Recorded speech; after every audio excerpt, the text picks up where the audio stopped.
Assalamualaikum warahmatullahi wabarakatuh. Apa kabar Bapak Ibu semua? Kami dari kelompok 2 akan menyampaikan tugas ruang kolaborasi modul 1.3.A.5.1 calon guru penggerak Angkatan 7 Kabupaten Banjarnegara.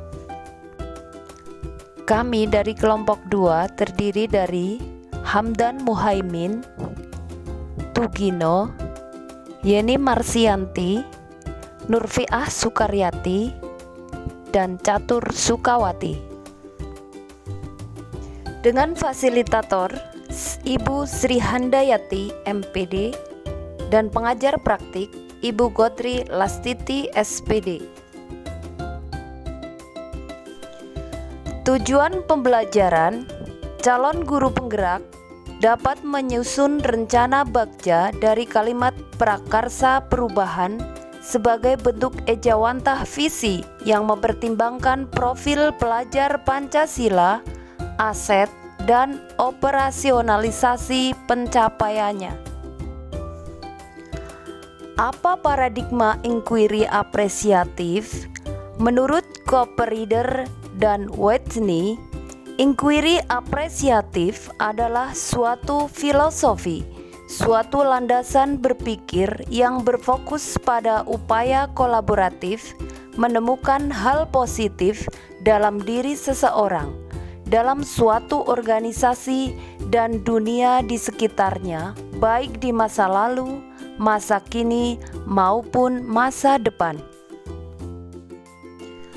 Berikut visi dari masing-masing anggota kelompok 2. 1. Mewujudkan siswa yang merdeka, cerdas, dan berkarakter sesuai profil pelajar Pancasila. 2. Melahirkan generasi yang berkarakter dan berwawasan global. 3. Mewujudkan peserta didik yang beriman, mandiri, kreatif, inovatif, dan berwawasan global. 4. Mewujudkan murid yang cerdas, ceria, dan berakhlak mulia. 5. Mewujudkan peserta didik yang unggul, berkarakter, sesuai dengan profil pelajar Pancasila. Visi kelompok: mewujudkan insan yang merdeka, cerdas, dan berkarakter sesuai profil pelajar Pancasila. Pernyataan prakarsa perubahan: terwujudnya peserta didik yang berakhlak mulia. Bagja adalah gubahan tahapan inquiry apresiatif sebagai pendekatan manajemen perubahan yang pertama kali diperkenalkan oleh Cooper-Reader ke dalam langkah 4D: Discover, Dream, Design, Deliver. Tahapan bagja: buat pertanyaan utama, ambil pelajaran, gali mimpi, jabarkan rencana, atur eksekusi. Rencana bagja yang telah disusun menggunakan kanvas bagja sebagai berikut. Prakarsa perubahan: terwujudnya peserta didik yang berakhlak mulia. Pertanyaan: 1. Apa yang harus dilakukan untuk meningkatkan akhlak mulia? 2. Tujuan apa yang ingin didapatkan dari proses yang dilakukan? 3. Bagaimana cara meningkatkan budaya positif berkaitan dengan budi pekerti atau akhlak mulia? Tindakan atau penyelidikan yang akan dilakukan: 1. Membaca literatur mengenai kegiatan yang dapat meningkatkan akhlak mulia dan mengobservasi tentang akhlak mulia peserta didik.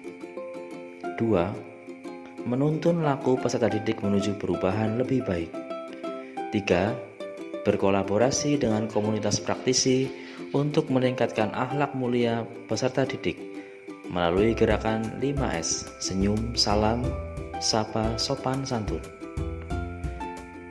4. Melakukan pembiasaan hal-hal baik seperti sholat berjamaah, berkata baik, dan saling menolong. Ambil pelajaran. Pertanyaan 1. Bagaimana agar peserta didik dapat mempraktikkan perilaku yang mencerminkan akhlak mulia? 2. Bagaimana agar peserta didik dapat menumbuhkan akhlak mulia di sekolah maupun di luar sekolah? Daftar tindakan atau penyelidikan. 1. Mencari contoh nyata bagaimana pembelajaran yang berhasil meningkatkan sikap akhlak mulia. 2. Menugaskan peserta didik untuk mempraktekkan perilaku senyum, salam, sapa, sopan, dan santun di sekolah. 3. Menyambut kedatangan peserta didik dengan senyuman dan keramahan. 4. Menerapkan budaya sopan, santun dalam berperilaku maupun dalam berkata. 5. Membiasakan budaya 4 kata. Maaf, tolong, terima kasih, dan permisi. Gali mimpi. Pertanyaan 1. Apakah akhlak peserta didik berubah signifikan setelah penerapan pembiasaan budi pekerti di sekolah? 2. Apakah hal-hal baru yang saya bisa lakukan setelah terwujud peserta didik yang berakhlak mulia? 3. Bagaimana menyediakan daya pendukung untuk tetap mewujudkan peserta didik yang berakhlak mulia secara berkelanjutan? C. Jabarkan rencana. Pertanyaan pertama, apa langkah sederhana yang bisa dilakukan? 2.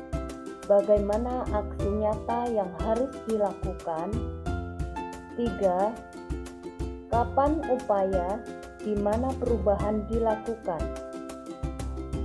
Tindakan atau penyelidikan yang perlu dilakukan untuk menjawab pertanyaan yaitu: yang pertama, memberikan tuntunan dan teladan yang baik, pembiasaan dalam keseharian. 2. Menyampaikan pesan moral dan apresiasi atas perubahan yang dilakukan. 3. Membuat jadwal pembiasaan kegiatan positif. 4. Membuat tabel pencapaian yang realistis setiap bulan. 5. Menyisipkan nilai-nilai karakter dalam pembelajaran. A. Atur eksekusi.